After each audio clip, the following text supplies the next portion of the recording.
પેરિસની એ સાંજ કદાચ કોઈ ભૂલી શકશે નહીં. વર્ષ 1988. આકાશ બિલકુલ સાફ હતું, પણ અચાનક પેરિસની ધરતી પર ફૂલોનો વરસાદ થવા લાગ્યો.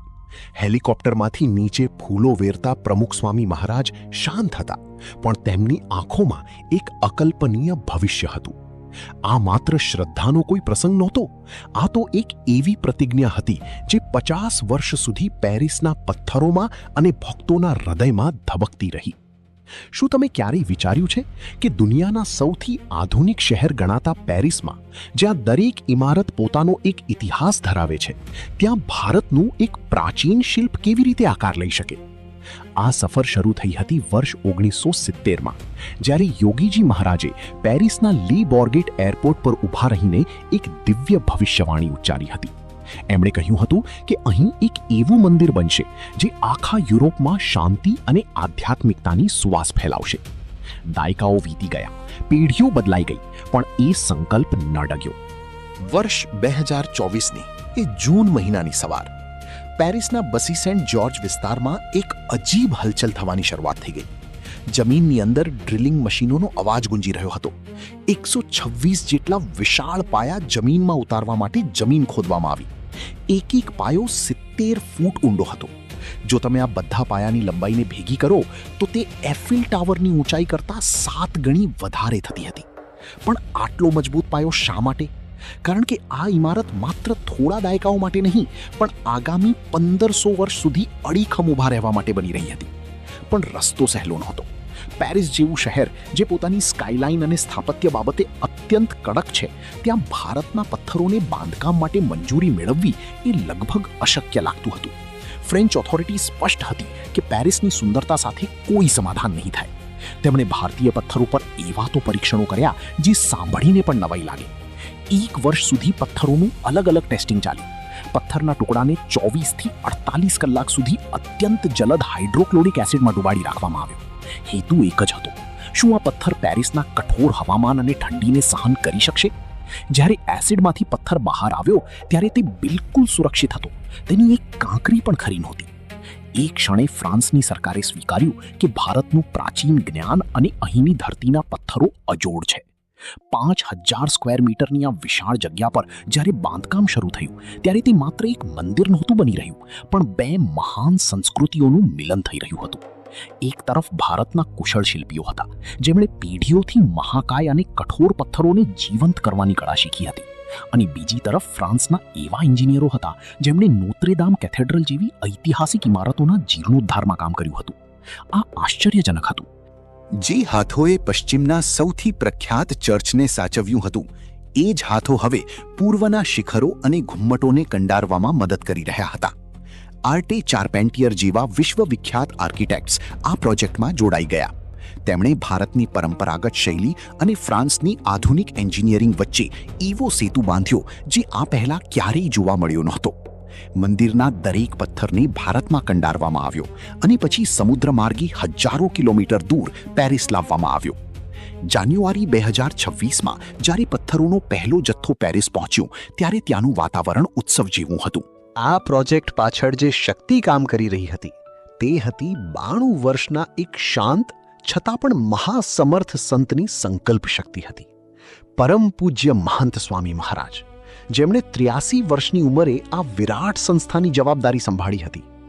આજે જ્યારે લોકો 40 વર્ષે જ નિવૃત્ત થવાનું વિચારતા હોય, ત્યારે તેઓ દુનિયાભરમાં ફેલાયેલા સેંકડો પ્રોજેક્ટ્સનું માર્ગદર્શન આપી રહ્યા છે. મહંત સ્વામી મહારાજે છેલ્લા 9 વર્ષમાં 767 મંદિર, સ્કૂલ કે સમાજ ઉપયોગી સંસ્થાની ભેટ સમાજને આપી છે. એટલે દર ચોથા દિવસે એક. તમે ખાલી બાંધકામની દ્રષ્ટિએ જુઓ ને તો ચક્કર આવી જાય. ગાંધીનગર કે દિલ્હીનું અક્ષરધામ તમે લોકોએ જોયું છે, એવું દિલ્હી કરતાં પણ સુરતનું અક્ષરધામ મોટું છે. એવો જ મોટો પ્રોજેક્ટ અત્યારે સાઉથ આફ્રિકામાં જોહેન્સબર્ગમાં ચાલે છે. એવો જ મોટો પ્રોજેક્ટ નિર્માણધીન છે ઓસ્ટ્રેલિયામાં, મેલબર્નમાં. ઓસ્ટ્રેલિયામાં સિડનીમાં મંદિર, અને હમણાં 8 મહિના પછી સુરત અક્ષરધામ ઉદ્ઘાટન ડિસેમ્બરમાં છે. અને આ પેરિસના આ મંદિરના નકશા પર જ્યારે તેમણે આશીર્વાદ લખ્યા ત્યારે તે માત્ર એક સહી નહોતી, પણ હજારો સ્વયંસેવકો માટે પ્રેરણાનો દરિયો વહી ગયો. આ એવા સ્વયંસેવકો છે જેમનામાં અજીબ જનૂન છે, કોઈએ લંડનમાં મેરેથોન દોડીને ફંડ એકઠું કર્યું, તો કોઈએ પોતાનું પ્રોફેશનલ કરિયર બાજુ પર મૂકીને પેરિસની ઠંડીમાં પથ્થરો ઉતારવામાં મદદ કરી. આ મંદિર માત્ર પથ્થરોની ઇમારત નથી, તે શ્રદ્ધા અને સમર્પણની પરાકાષ્ઠા છે.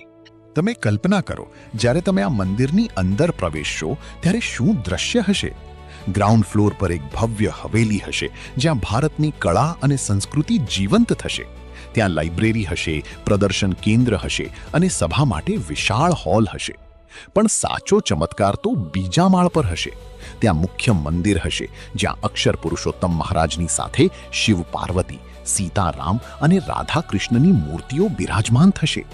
નાના મોટા શિખરો અને ઘુમ્મટ અને પથ્થરો પરની ઝીણી ઝીણી નકશી જોઈને એવું લાગશે કે જાણે તમે પેરિસમાં નહીં પણ સીધા સ્વર્ગમાં આવી ગયા હો. આ મંદિર જે જગ્યા પર બની રહ્યું છે તે એસ્પ્લેનેડ ઓફ રિલિજન્સ તરીકે ઓળખાય છે. અહીં દુનિયાના અલગ અલગ ધર્મોના પ્રાર્થના સ્થળો બાજુ બાજુમાં ઊભા છે. આ એક સનાતન ધર્મનો એવો સંદેશ છે જે આજની દુનિયાને સૌથી વધુ જરૂર છે, શાંતિ અને સહઅસ્તિત્વનો સંદેશ. બ્રિટનના રાજા કિંગ ચાર્લ્સ અને ક્વીન કેમિલાએ પણ જ્યારે લંડન મંદિરની મુલાકાત લીધી ત્યારે તેમણે પેરિસના આ પ્રોજેક્ટની પ્રગતિ વિશે ખાસ પૂછપરછ કરી હતી.